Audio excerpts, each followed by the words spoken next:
አደረች። ሩታ ላይ የህዝቡ ጥላቻ ትናንትና ሄርሜላ ቤት አሳየ። እንዲሁም ሌሊቱን አሁንም በሜሮን ቤት የማይክል ጃክሰን ኮሜንታተሮች ማይክል ጃክሰንን ሪካርድ አሰብረው በኮሜንት አደሩ።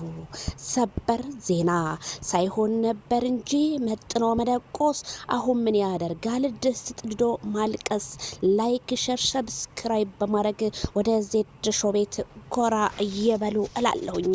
ታዲያ የረፋድ ዜናችንና እንዲሁም ሌሊት እንግዲህ ሪካርድ ሰብረው ያደሩት ምንድነው እንግዲህ በጣም ብዙዎቹን ማነጋገሪያ የሆነው ሄርሜላ የአብርሃም ሚስት ናት የምትሆነው 100% እያለ 8000 ኮሜንታተር መጻፉ ተሰማ።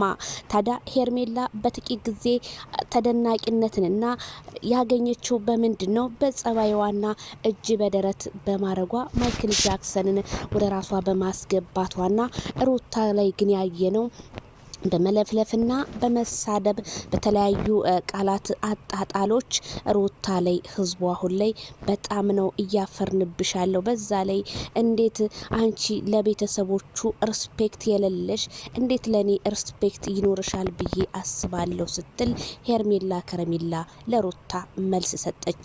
ሩታ ታያለሽ በማለት ዛቻና ልመና ይሁን በፍጹም ልናቀው አልቻልንም። ምክንያቱም ከወር በኋላ ወይ ወራቶችን ሊፈጁ ይችላሉ እንጂ በማለት በመሐላ እየማለች አብርሃምን በእጅ አስገባዋለሁ የኔ ይሆናል እመኝኝ የዛን ጊዜ ደግሞ ቁጭ ብለሽ ታልእሻለች ስትል ሄርሜላዬን አስፈራራቻት።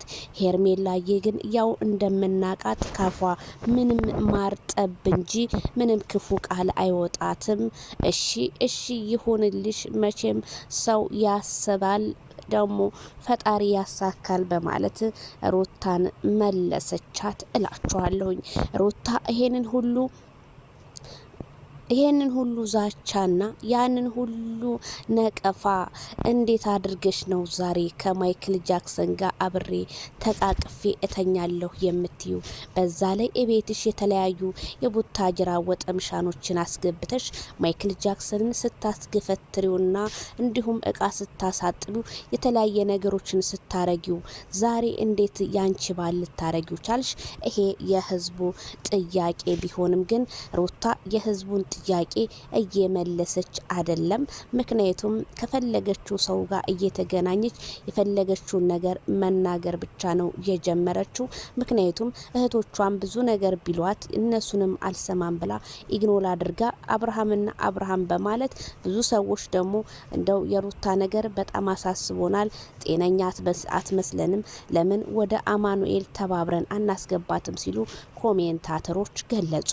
ታዲያ እዚህ ጋር ሜሮን ተብየዋ ሜሮን ዝሆኗ ደግሞ እኔ አላቅም ኤፍሬም ነው ለአብርሃም የሚቀርበው ወንድምነት ምንም የሚቀርበው ኤፍሬም ነውና በቃ አታገባም እኛ በቃ ካንተ በቃ አንተ የሩታ ነው የምትሆነው ብላ እዚህ ጋር ደግሞ በጣም እንግዲህ እየተናገረችው ጸጉሯን አቁማ ልክ እንደ ጭራቅ እንግዲህ እየለፈለፈችበት ነው። ብትለፈልፍበትም ማይክል ጃክሰን የፈለገው ነገር ይሁን እንጂ እኔ ካሰብኩበት ደረጃ እግቡ ሳላደርስ በፍጹም የትም ቦታ የትም አልመለስም በሰው አልመራም ሲል ማይክል ጃክሰን መለሰላት። ታዲያ ሜሪ እኔ ለሩታ ብለሽ ሳይሆን አንቺ ማይክል ጃክሰንን ያፈቀርሽው ነው የሚመስለው። ምክንያቱም ይሄንን ያህል መንጨርጨርና ይሄንን ያህል ደግሞ ከቤተሰቦቹ ለማጣላት የምታረጊው ሪያክሽን በጣም ነው የሚደብረው። ምክንያቱም ዳኒንም በዛ በኩል ስናየው አንቺንም ስናይሽ በቃ እንዴ የሰው ልጅ እኮ ፍቅር በኃይል አይደለም ፍቅር በመተሳሰብ ሲሆን እንጂ አንቺ ስለለፈለፍሽ አብርሃምን መልሰዋለሁ ስላች ልትመልሹ በፍጹም አትችይም። ምክንያቱም እረፍዶብሻል። እንዴት ነው የረከሰ ነጋዴ ከረፈደ ነው የሚነሳው። ስለዚህ ምክንያቱም ገበያ ቢሄድም ረክሷላ። ልክ አንቺ ልክ እንደዛ ነሽ። አንቺ ከመለፍለፍ ልክ እኔ እውነት ሜሮን ስላት ልክ እንደ ሩታና በቃ የሆነ በምላስ ስላወጣሹ ቃላት ብቻ አይደለም እኮ አንድ ሰው ጀግና የሚባለው እውነት ቆም ብለሽ በማሰብና በንግግርሽ ነው። አንቺ ደግሞ ንግግር በፍጹም አትችይም። የሆነ መሳደብ ሰውንት ማለት ምናምን እንጂ እናቴ ልትመልሽዋችም። እዚህ ጋር ኤፋ ጥፋተኛ ነው። ኤፍሬም ጥፋተኛ ነው። ምክንያቱም አንተ ራሱ ረፍዶብሃል። የት ነበርክ እስከዛሬ? ምንም ያልተናገርክ ልጅ 1 2 ቀን 3 ቀን መጥተህ ጥፍት ብለህ አሁን ሁሉ ነገር ካበቃ በኋላ አብርሃም ለምን ቀለበት አደረክላት? ለምን በፍጹም እንደዚህ አይነት ነገር አይሆንም አያምርም ምናምን የምትለው እዚህ ጋር አስተያየት መስጠት አትችልም። የሰው ልጅ እኔ ይሆነኛል ብሎ በቃ የፈለገበትን መንገድ መንቀሳቀስ ይችላል። ያንተን ህይወት አብርሽ አይኖርልህም። የአብርሽን ህይወት አንተ አትኖርለትም። ስለዚህ አንተ ምን አናደደ? ምን አበሳጨህ? የት ነበርክ? እኛ ኤፍሬም እዚህ ቦታ ላይ መገኘቱ እኔ በፍጹም አልተቀበልኩትም። የፈለገውን ነገር አብርሃም ታደሰ ማድረግ ይችላል።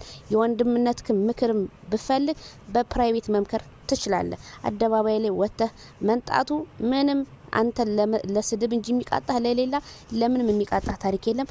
ኦዲየንስም በጣም ሲናገርህ ነበረ እላለሁኝ። ስለዚህ ሩታና ሄርሜላ ለምን ጠራቻት ምናምን ለምትሉ ሄርሜላማ የጠራቻት ትናንትና ዳንኤል እንደዛ ቀለበቱን አውልቄ ሲል እስኪ እሷ ጋር ደግሞ ያለው ስሜት ምን ይመስላል በማለት ነው እላችኋለሁ። ላይክ ሸር ሰብስክራይብ